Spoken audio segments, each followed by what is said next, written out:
So, are we ready? Okay, I'll just say this interview is for the website, the Russian website, мясорубка.ру. It's the Russian heavy metal website, basically. And first question is definitely about St. Petersburg. You had a show there yesterday, right? Yeah. Yep. So how'd you like it? It was fucking awesome. Yeah. I walked away with like bruises. We all have bruises and fucking cuts. Did you go into the mosh pit or something? Yes. Really? I did. You went down there? I put my guitar down for the last song. We were all crowd surfing all night, and I jumped in, and they dropped me, so I landed in the crowd. So standing with the entire audience, singing the whole song. It was so fucking cool. So just everyone piled up on top of me just with the microphone. It was great. Cool. It was insane. The whole show. Was it what you expected to have in Russia? We knew it was gonna be great. Definitely. The top last night was fucking crazy. Like they were really amazing. A lot of hot girls. Yeah, we're Yeah, very a lot happy of about that. girls. Very happy about Very that. nice. It sucks to be a metal band that just dudes come out. Well, it's a welcome change because we just got off the Unholy Alliance with Slayer, A lot of and men. it was fucking. There was so much testosterone on that tour. Just like, dudes. That's on it. stage and off stage. It was just like, Yeah, that's It true. was- I was there yesterday as well. oh They yeah, had the show here yesterday. Yeah. probably a lot of guys, right? Yeah, exactly. I mean, Man. Our I'll probably shows see usually, chicks tonight. girls will come out to our shows usually. Like in Japan, it's like 50-50. So I mean, Yeah. you know, some metal bands like, how do you feel about girls coming? Like, Fucking love it. that's fucking better than just dudes. Yeah, we were asked that in an interview. He's like, as a guy, how do you feel about having girls there? I'm just like, what do you fucking think? Fucking love it. When you dislike it, Yeah. who the fuck are you? Who the fuck? Yeah, I see. So did you get to see any places in St. Petersburg? Yes, Yeah. we've been not planning on not sleeping the whole time we're here. We've been sleeping a little bit, but we got in, I think at like 11:30, the first night, 10, 11. Oh, Yeah, the first night, we walked around all night, but the first thing we wanted to do is get traditional food. So we had borscht and pelmeni, Yeah. and Great. Russian vodka for the first time, Oh, Russian yeah. beer. Next thing we knew it was 2 a.m., went to bed because we had a show, woke up first thing in the morning, walked all around St. Petersburg again, and just really Yeah, nonstop. we- That's all we've been doing. We've been sightseeing, pretty much eating. in between, like doing stuff like this, like interviews and maybe checking our gear a little bit. We just kind of go out and enjoy it. It's like it sucks having this like I guess very monotonous kind of schedule of just showing up to the venue, sitting in the venue, eat some bland food, play the show. It's like that's not a way to experience the culture, and I think getting to do that is just a whole new way of traveling. So we've been definitely sightseeing everything that we can as quickly as not quickly, but to be able to get everything in the area and eating, because I've never had Russian food before. I've had just like American versions of, Right. but it's great, man. Like I've never been a fan of vodka. Russian vodka is amazing. As we said, beautiful women, amazing sights. Like we were in the Red Square today and got to see the mausoleum, right? Yeah, We got to see that and try to do as much as we could before sound check. And Right. So what took you so long getting here anyway? I don't know. Talk to our agent, I You guess. should have come like 3 years ago, I guess. Yeah. 3 years ago would have been the time. We're gonna keep coming back. Well, I mean, we've been waiting for this show. I mean, I've been waiting for it personally. Since ascendancy. Since quite a long time. Yeah, we're gonna keep coming back now. It's kind of like that with Australia. We didn't get down there until like we released the Crusade, and It was insane. it's just hard, I guess, for some bands and stuff. And at 3 years ago, we were definitely a different band. We weren't at this level where we can come into the countries like here. I mean, It wasn't hard coming in, but I could imagine 3 years ago it would have been a little bit more difficult for us. We wouldn't really know what to We do. thought we needed like this kind of equipment or this kind of conditions, but nowadays, We roll. even being anything. bigger, what's weird is we're more able to just roll with anything. With technical difficulties, no problem. If we have shitty equipment, no problem. Right. If someone breaks their hand, no problem. We could do whatever we gotta do now. Right.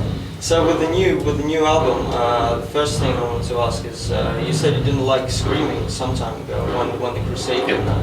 Now you're back to it again. So what's changed? When we were doing the Crusade, we were so over anything that had anything to do with like, I guess, modern metal, modern underground metal, like really anything, because we feel Ascendancy was really ahead of its time.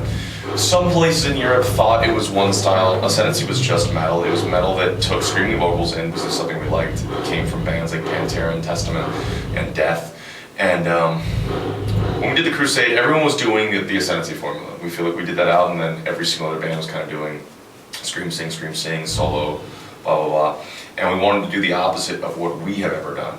So we wanted to release something that was very different, because I feel Ascendancy is very different from Ember, but when we did the Crusade, we wanted to be the opposite of Ascendancy, but still Trivium. Right. And yeah, so at that point in time, we were definitely done with those kinds of bands. And after doing that record, keeping some time away from it, we were able to get more back into the bands that we truly loved that did that stuff. So now it's like an accent in our music now. Our music now combines everything that we've ever done good. It's got the singing from all the albums, it's the screaming from the first two. And, I think more. making like the Crusade in a way is kind of like opened our eyes to like what we really enjoy doing as a band and what we really think the Trivium sound is. Like, if we didn't go through making the last few records the way we did, we wouldn't be at this point. We wouldn't be as focused. And I think from now on, I think the CDs will be a lot more focused because we know who we are as a band and what we want to achieve and what our sound is, you know. And I think we kind of finally have come close to what the Trivium sound is going to be, you know, 20 years from now. The new record shows it, that you've sort of gathered all the best stuff you had and you put it into this record, and you're opening your own new sort of direction. Yeah. Exactly. It takes time, you know. I mean, if it takes another 3 albums to get to that definitive, you know, sound. I mean, it took a band like Rush 6 albums to finally get it right and, you know, break through. And we had plenty of time. We're all really young guys, and we're going to tour as hard as we can and as much as we can and put out, you know, as many albums as they'll let us until they stop carrying our CDs. So. That's good. So, did you write all the guitars on Ember yourself? I mean, on Ember? Yeah. Yes, we only had 3 members. So you were the only guitarist. I was the only guitar player. How old were you then? 16, 17? Maybe between 15 and 17. Some of those songs were written between 15 and 17. Right. That's what amazed me in the album, because I first heard Descendants, then I heard Ember, and well, first of all, I was listening. It's a cool album. I really like it, and I'm probably the odd guy because I like it most out of all the albums. We know we've got a lot of fans there's specific fans out there that Ember is their favorite. So some is Ember, some is Ascendancy, some is Shogun, some is Crusade, which is cool. It's cool that people can have a favorite of each one. And there's even more unique stuff that comes before that. Like we've got a demo that was right before Ember that has 7 songs, 2 of which were on Ember as well. And then we've got 15 songs the world's never even heard before from pre-Ember, pre-demo. Right. And maybe we'll release those someday. I see. Well, the guys just come over to say that we have to finish on this, so... Okay, yeah, I mean, just get, we can do the rest of the ones we got. Okay, cool. Thank you. Yeah, we'll do the rest. That's good. Thanks. So, next one is, you've covered Metallica, you've covered Iron Maiden. I heard that Corey likes Megadeth more than Metallica. Yeah. In some interview you said that. So, are we going to have a cover of Megadeth song? Tonight you're going to get a lot of bullshit, a lot of good bullshit. Yeah. Last night we played, we know 5 to 30 seconds of every song ever. Well, I think tonight, like, we could probably bust out more we'd even do last night. Yeah. Like, we all know like a bunch. We know a lot of shit. Like your Master of Puppets cover was excellent. I mean, it's really. You're gonna get so many covers tonight that you're never gonna want to hear another Trivium cover again. Yeah. But they're all full really. covers. You'll get a couple full ones. You'll get a couple halves. You get a couple first verses, a couple choruses, a couple riffs, maybe. Right. We're serious at our shows, but we also know how to be really not serious. Right. That's what I've always liked about like watching like the old like Metallica DVDs. Just like these dudes are selling out stadiums and arenas, but they're still like having fun. They would have jam sessions. They drink beer and just like hang out, and a couple go in the crowd, and you know, a few dudes might play. And it's such a good vibe because then it's like it's a party, it's fun, and you know, you're smiling and having a good time as opposed to putting on this facade of being such a manly man all the time. You know, it's like we just want to have fun. Right. And well, about Slayer again. They played here yesterday. Yeah. Does this change anything for you? You've been playing with them on tour. When was that? We just finished 3 days ago. A month and a half. So you just came two different days to Moscow. They came yesterday. Mm-hmm. So does it change anything for you that they played yesterday here before you, and half the guys that went to the Slayer concert will come to your show today? Well, I think it's your performance or not? better. It's yeah, better. if anything, you're gonna get more. You get more than twice as long of a set than we would have done opening for them. If we opened for them, we'd only play 40 or 45 minutes. Tonight, people are gonna get between an hour and a half and 2 hours. It's kind of a rush too. Like we couldn't really like stop and really like Yeah, do what we normally do. Couldn't It was- engage the crowd on that. So what was it like, the experience you had yesterday headlining in Russia for the first time? It's incredible. And playing as an opener for Slade? Both incredible, but they're both so different. Totally. You know, one is about getting new fans and playing in front of your fans and keeping it very just about the music. That's opening for a band. Whether it's Slayer or Metallica or Maiden or Flames or whatever it is, it's always different opening for someone. But when you're headlining, it's completely your crowd. So that if you've already won them over, you know, maybe you can win them over a little more. And you just have a good time with it. It's more like you're playing for friends instead of you're trying to win people over. Yeah, right. Yeah, it's a little more relaxed. I see. So the next question, Tom Araya, or Araya, how do you pronounce it? Araya. Araya. Yeah. He's a Catholic, right? Yeah. And they all sing about like God hates a Satan and stuff. And I remember you guys, I didn't remember all of you, some of you were wearing like pentagrams and like stuff like that. I mean, was it something of this sort of the show image or something? No, the thing is, like, I was into black metal when I was like an early teen, and like, Yeah, right. you know, I thought I was really into that mentality, but I grew up and I'm like, you know what, this stuff's cool as music, but not as a lifestyle. And most of those people that are in those bands don't even take it that seriously, Yeah, I guess. For us, you know, I don't know what the other three guys are, but for me, I'm not religious, but I'm completely encouraging of people who are religious. I think for people who use it as a good thing in their life, that's awesome. Because my whole thing in life is, it doesn't matter who you are, what you believe in, what you do, what color your skin is, what kind of people you love, what kind of things you like. As long as you're a good person and you don't hurt anything, and Right. you know, you're just into having a good time. Right.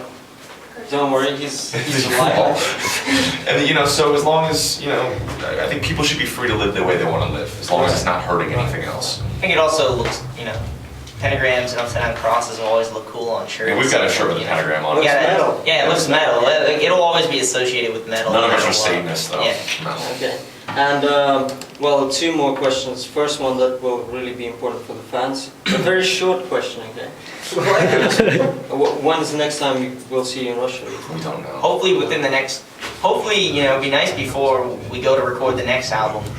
But if not, we'll definitely be back for sure. We love it here, and hopefully next will time we come can back. bring We a just don't know when. bigger production. And Our gear and maybe some bands we yeah, like. I think with these kind of shows, it's kind of like the first time we play anywhere we go around the world. It's like we go in, you know, play to a couple hundred people, but it's like word of mouth. It's like people are always like, dude, you missed a killer show. And the next time we come back, it like doubles and it just keeps Right. multiplying. Right. Fans just come out of nowhere. Great, great. Well, I think we'll have to finish then. We have Thanks to a finish lot. after one more Yeah. thing. Okay. Please, guys, you just look at the camera and say something about special for Мясорубке, Stay Brutal, or this kind of stuff. Like an For ID what? for the station? Could you just look at the Yeah, camera yeah, yeah. and What's say the thing? What's the site? Мясорубка.ру? Мясорубка.ру. Yes. Мясорубка.ру. Yes. Okay. Hey, I'm Matt. Мясорубка. Alright. Okay, you get to say it. Hey, what's up? I'm Matt. I'm Paolo. We're from Trivium. Let's try again. Hey, I'm Matt. I'm Paolo. We're from Trivium. And you're watching Мясорубка.ру. Got it. Thanks, guys. Thanks a lot. Cool. Awesome.